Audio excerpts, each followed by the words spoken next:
Hello everyone, welcome to our lecture series of post-independence. So in the previous lecture, we have completed political and territorial integration of India. And in this lecture, I will be starting a new topic, that is tribal integration. Okay, now we will see tribal integration. Okay.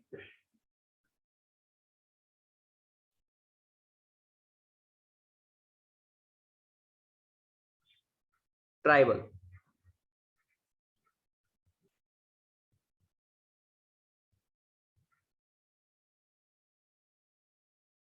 Integration. अब ये tribal integration है क्या? Tribal क्या होता है? Tribals, tribe. Okay, आप Indian society में भी पढ़ोगे ये जो ट्राइब है ये कॉन्सेप्ट आया कहां से. तो अभी मैं उस चीज पे तो नहीं जाऊंगा, बट ट्राइबल इंटीग्रेशन क्या मैं वो बताऊंगा. Tribe, they are not Hindus, neither Muslims, no religion. Tribes के क्या होते हैं? अपने customs, traditions,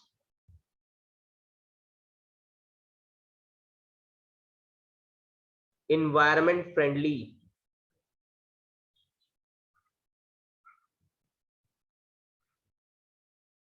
depend on natural resources.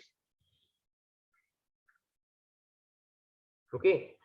और ये जो ट्राइब है ये वर्ड कहां से है? ये ब्रिटिशर्स ने वर्ड दिया है. ओके, 19वीं सेंचुरी में ये वर्ड कॉइन किया गया ट्राइब्स के लिए. समझ में आ रहा है? ये याद रखिएगा, ट्राइबल इंटीग्रेशन. तो ये है ट्राइब्स, कोई रिलीजन नहीं होता इनका. अब आपको पता है कि सबसे इंपॉर्टेंट, अब इंटीग्रेशन हो चुका है, बट अब आप देखेंगे कि इंडिया में, इंडिया के central India, eastern India, north eastern India part, okay, में कौन रहता है? Tribal population. Now the uphill task of integrating the tribal population into the mainstream was extremely difficult. Okay, it was extremely difficult task, and they dwell in different parts of the country. They were having different cultures. Tribals का अपना अलग culture होता है. they are having different varied languages. Tribals की अपनी अलग languages होती हैं. तो ये सबसे टफ टास्क था ट्राइबल इंटीग्रेशन. ओके, बहुत ही ज्यादा टफ टास्क. वाई? पहली चीज, different culture, different languages,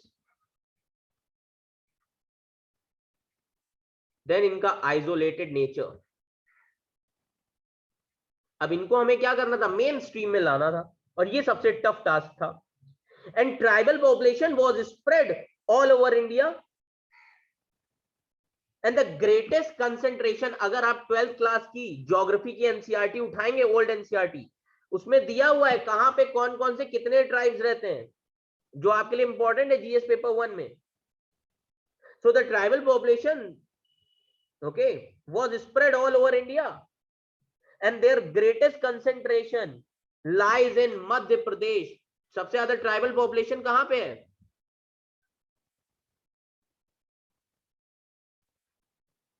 Their greatest concentration lies in Madhya Pradesh, MP. Okay, MP, Bihar, Bihar में रहते हैं. Okay, Orissa, north eastern India, north east, बहुत इंपॉर्टेंट एरिया है ये ट्राइबल्स के लिए. वेस्ट बंगाल, ओके, वेस्ट बंगाल, महाराष्ट्र में भी है, हर जगह स्प्रेड है. बट ये सब क्या है? Main areas. महाराष्ट्र, गुजरात में है, एंड राजस्थान. ये क्या है? Tribal population areas. समझ में आ रहा है? Tribal population. ओके, और except north east. North east क्या है? बाकी हर जगह ये माइनॉरिटीज हैं. ट्राइबल्स जो हैं ये हर जगह क्या है? Minorities. But except north eastern states, north east, ये क्या है, होमलैंड है ट्राइब्स का, होमलैंड, मेजॉरिटी पॉपुलेशन क्या है, ट्राइबल। समझ में आ रहा है, आप लोगों को तो पता ही होगा। Home state, okay, north east constitute minorities in their home state, tribals home state है नॉर्थ ईस्ट में इनका। एंड दीज ट्राइबल पॉपुलेशन, ये कहां रहते हैं, they are residing in the hills and forest areas. कहां पे रहते हैं, hills, forest areas, okay, hills, forest areas. And during the colonial period, अब कॉलोनियल टाइम्स में, in colonial India, they lived in relative isolation, isolation में ये रहते थे। And their tradition, habitat, cultures and the way of life were exceptionally different. इनका रहने का तरीका, इनका कल्चर, ये सब क्या है, बिल्कुल अलग है as compare to non tribal neighbours. समझ में आ रहा है, ये याद रखिएगा। तो ये ट्राइबल्स के फीचर्स हैं, ओके। तो आफ्टर द इंडिपेंडेंस, जब इंडिपेंडेंस इंडिया को मिलती है, उसके बाद क्या होता है, इकोनॉमिक डेवलपमेंट के लिए जो प्राइवेट मार्केट्स होंगी वो क्या करेंगी, पेनिट्रेट करेंगी, कहां पे, ट्राइबल एरियाज में। अब इससे क्या होगा, रेडिकल ट्रांसफॉर्मेशन होगा। So after the independence, radical transformation, okay. Why, because radical transformation and penetration of market forces, they integrated the isolated tribal people with the colonial power। तो और इसकी शुरुआत वैसे भी कहां से हो जाती है, मैंने आपको बताया था मॉडर्न इंडिया में कि बहुत सारे ट्राइबल मूवमेंट्स होते हैं। और ट्राइबल मूवमेंट्स क्यों होते हैं, क्योंकि जब ब्रिटिशर्स और प्राइवेट प्लेयर्स आते हैं, ब्रिटिशर्स मार्केट आती है, फोर्सेस जब एंटर करती है ट्राइबल एरियाज में, तो वो क्या करते हैं, ट्राइबल पीपल्स को इंटीग्रेट करने की कोशिश करते हैं, okay, why, because large number of money lenders, traders, revenue farmers, they and officials invaded tribal areas during the colonial era, and all these players disrupted the tribals traditional way of life। तो अब इससे tribals को गुस्सा होगा, क्योंकि tribals के लिए उनकी रिसोर्सेज, कस्टम्स एंड ट्रेडिशन सबसे ज्यादा इंपॉर्टेंट है। Are you getting my point, ये याद रखिएगा। अब प्राइवेट ओनर्स या कमर्शियल एक्सप्लॉयटेशन फॉरेस्ट का करना है, उसके लिए कॉलोनियल पावर्स ने क्या बनाए, फॉरेस्ट लॉज बना दिए, ओके, जिसकी वजह से जो फॉरेस्ट राइट्स थी ट्राइबल्स की, उनसे छिन गई। अब इससे क्या हुआ, ट्राइबल्स बड़े गुस्सा भी हुए और उनकी सिचुएशन भी बड़ी खराब हो गई बिकॉज ऑफ प्राइवेटाइजेशन, क्योंकि ट्राइबल्स की रिसोर्सेज क्या है, फॉरेस्ट, ओके। अब इससे क्या होगा, ट्राइबल्स की लैंड चली जाएगी उनके पास से, उनको मिडिलमैन एक्सप्लॉइट करेंगे। So the loss of land, loss of land, okay, indebtedness, okay, exploitation, all these things, okay, all these things led to tribal uprisings। इससे क्या होगा, tribal uprisings led to tribal uprisings। और ये कब होता है, मैंने आपको पढ़ाया भी मॉडर्न इंडिया में, 19th and 20th century. Santhal rebellion का नाम सुना होगा, मैंने पढ़ाया था आपको, संथल, मुंडा, बिरसा मुंडा रेबिलियन, ये सारे क्या थे, ट्राइबल अपराइजिंग्स। समझ में आ रहा है, ये था कॉलोनियल टाइम का। Are you getting my point, ये था कॉलोनियल टाइम्स में। तो अब जब इंडिया इंडिपेंडेंट हो गया, उसके बाद इंडिया की पॉलिसी क्या होगी ट्राइबल्स के लिए, अब हम वो देखेंगे। समझ में आ रहा है, Indian tribal policy, now will see Indian tribal policy. Okay, so the preservation of tribal people, okay, preservation of tribal people's rich and social and cultural heritage, it lay at the heart of government of India's policy of tribal integration। सबसे पहले independence के बाद government of India ने बोल दिया कि हम tribal के सोशल, ओके, कल्चरल हेरिटेज को नुकसान नहीं पहुंचाएंगे। ये मेन पॉलिसी है, उनका कल्चर, उनका सोशल लाइफ जिंदा रहेगा। Are you getting my point? ये याद रखिएगा। And Jawaharlal Nehru was the main influence in shaping government's attitude towards the tribals, okay, because Nehru stood for economic and social development of the tribal people in various ways in the fields of communication, medical facilities, agriculture and education। Jawaharlal Nehru ने कहा कि tribal policy कैसी होनी चाहिए ताकि tribal peoples का economic development हो, education मिले, मेडिकल फैसिलिटीज हो। Are you getting my point? All these things, agriculture अच्छा हो। तो ये सारी चीजें ट्राइबल पॉलिसी में आई। ओके, ये याद रखिएगा। And Nehru's approach was based on nationalist policy towards tribals। समझ में आ रहा है? ये याद रखिएगा। अब एक चीज याद रखिएगा, मैंने आपको मॉडर्न इंडिया में बताया था कि गांधी का जो मूवमेंट होता था दो फेज में होता था, एक एक्टिव फेज, दूसरा पैसिव फेज में। एक्टिव फेज में क्या होता था? Non cooperation movement, civil disobedience, ये सारे मूवमेंट। पैसिव में क्या होता था? कंस्ट्रक्टिव वर्क प्रोग्राम चलता था, promotion of Hindu Muslim unity. तो इन्हीं कंस्ट्रक्टिव वर्क प्रोग्राम में से एक प्रोग्राम ये भी था, गांधी ने आश्रम्स बनवाए थे। एंड गांधी ने ट्राइबल एरियाज में भी आश्रम्स बनवाए थे। ये याद रखिएगा, कंस्ट्रक्टिव वर्क प्रोग्राम के अंडर में गांधी ने क्या किया था? Gandhi constructed ashrams in tribal areas. Tribal areas में गांधी ने क्या बनवाए थे? Ashrams. And there Gandhi promoted constructive work, promotion of khadi, okay, promotion of villages, ये सारी चीजें। तो जो नेहरू का अप्रोच था ट्राइबल्स के लिए, नेशनलिस्ट पॉलिसी जो बनाई उन्होंने, वो गांधी जी के इस कंस्ट्रक्टिव वर्क प्रोग्राम की वजह से था। समझ में आ रहा है? ये याद रखिएगा।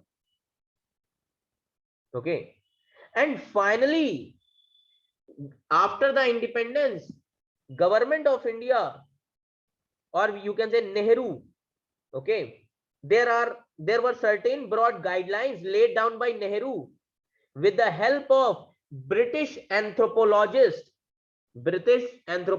के हेल्प से नेहरू ने ट्राइबल्स के लिए गाइडलाइंस बनाई। और वो एंथ्रोपोलॉजिस्ट कौन थे? Verrier Elwin. Nehru with Verrier Elwin, British anthropologist थे। समझ में आ रहा है? इनके साथ मिलकर नेहरू ने एक अग्रीमेंट बनाया जिसको कहा जाता है tribal Panchsheel. Tribal Panchsheel means tribals के साथ समझौता, पीस। समझ में आ रहा है? ये याद रखिएगा, ट्राइबल पंचशील। ओके, और इस पंचशील में था क्या? 5 चीजें थी। 5 चीजें क्या थी? ओके, कि ट्राइबल का जो कल्चर है वो प्रिजर्व किया जाएगा। We should try to encourage in every way their own traditional arts and culture, ताकि ट्राइबल अपना कल्चर और ट्रेडिशन प्रमोट कर सकें, ट्रेडिशनल आर्ट्स को प्रमोट कर सकें। So we should try to encourage in every way their own traditional arts and culture. तो पहला पॉइंट क्या था? उनके आर्ट एंड कल्चर को प्रमोट करना, ट्राइबल आर्ट्स एंड कल्चर, पहला। एंड दूसरी चीज नेहरू ने बोला पंचशील में, that tribal rights over the land, okay, and forest, land forest should be respected, okay, it should be respected, okay।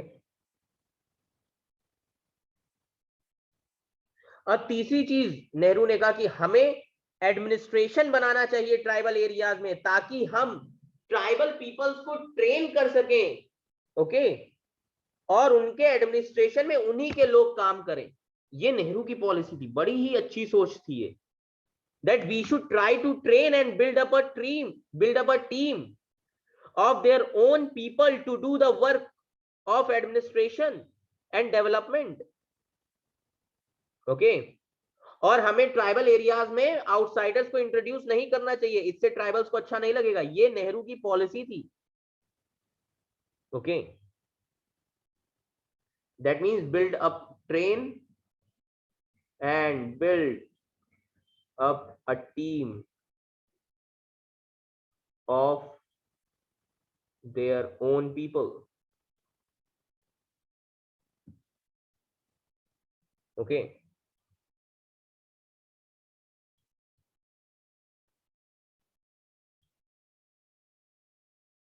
ये याद रखिएगा। और चौथी चीज नेहरू ने कहा कि हमें इनके जो सोशल एंड कल्चरल इंस्टीट्यूशंस हैं उनको प्रमोट करना चाहिए, सोशल एंड कल्चरल इंस्टीट्यूशन को प्रमोट करना चाहिए, ओके। ये याद रखिएगा, ओके, ये याद रखिएगा। एंड पांचवी चीज जो नेहरू ने पंचशील में बोला ट्राइबल के, वो बड़ी ही अच्छी चीज बोली। मतलब इंसान की ऐसी भी सोच हो सकती है, कहा नहीं जा सकता है, बहुत ही बड़ा ही अच्छी सोच थी।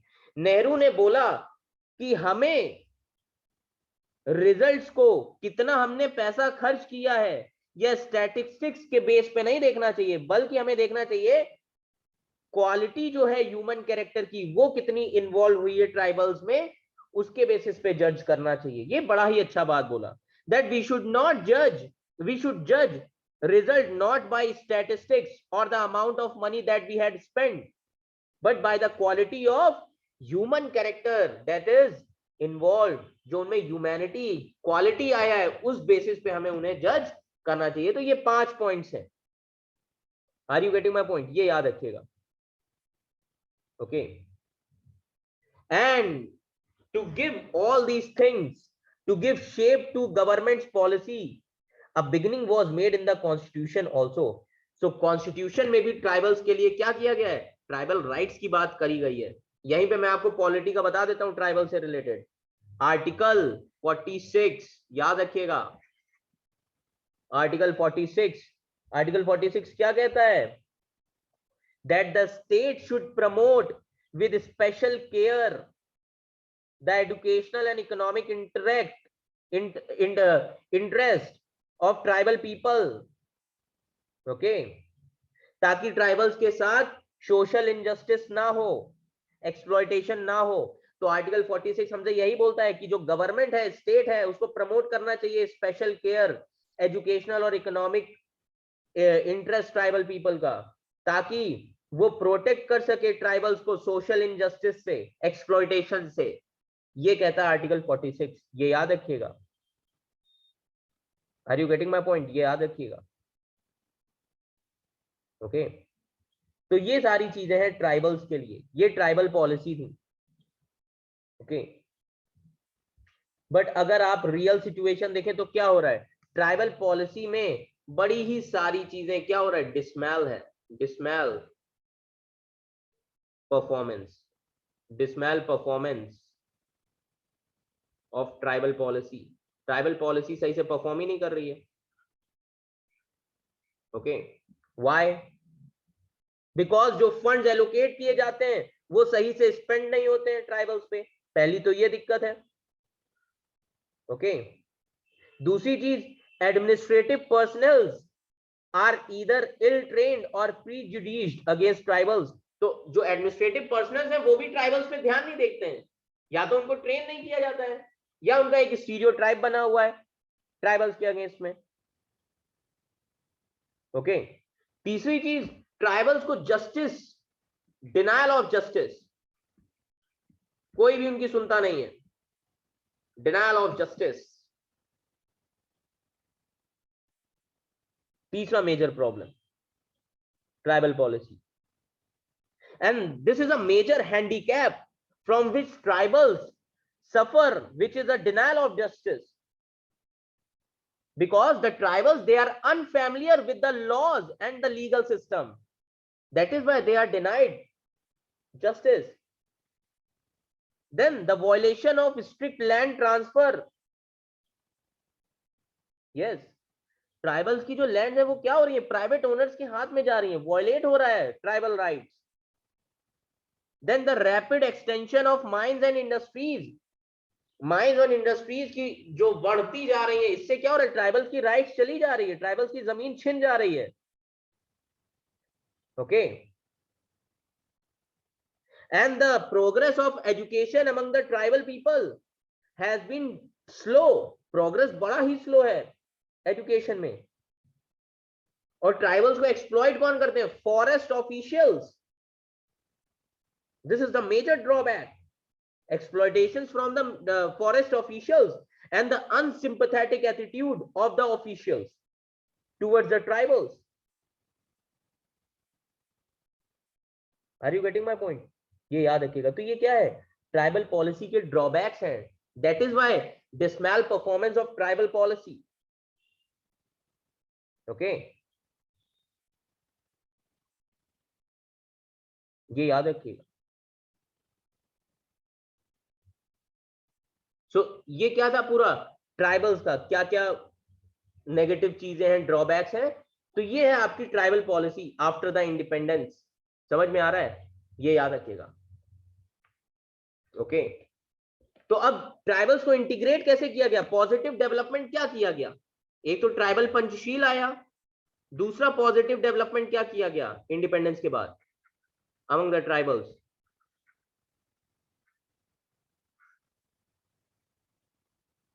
बताइए, सबसे इंपॉर्टेंट चीज क्या है, there are certain positive developments after 1947। पहली चीज, हमने हमारे कॉन्स्टिट्यूशन में क्या कर दिया, ट्राइबल्स को हमने लीगली प्रोटेक्शन दे दिया, ट्राइबल राइट्स को लीगल प्रोटेक्शन दे दिया। एक कम्युनिटी बना दी, कौन सी, शेड्यूल्ड ट्राइब्स। इसको हमने शेड्यूल किसमें रखा है, 6 में, शेड्यूल 7 में, सॉरी। ओके, ये याद रखिएगा, शेड्यूल ट्राइब्स एक कैटेगरी बना दी, ठीक है। बहुत सारे लेजिस्लेशन बनाए गए to protect tribal rights, legislation to protect tribal rights. Is that clear, ये याद रखिएगा। देन हमने ट्राइबल्स के वेलफेयर के लिए ट्राइबल वेलफेयर डिपार्टमेंट बनाया है, ट्राइबल वेलफेयर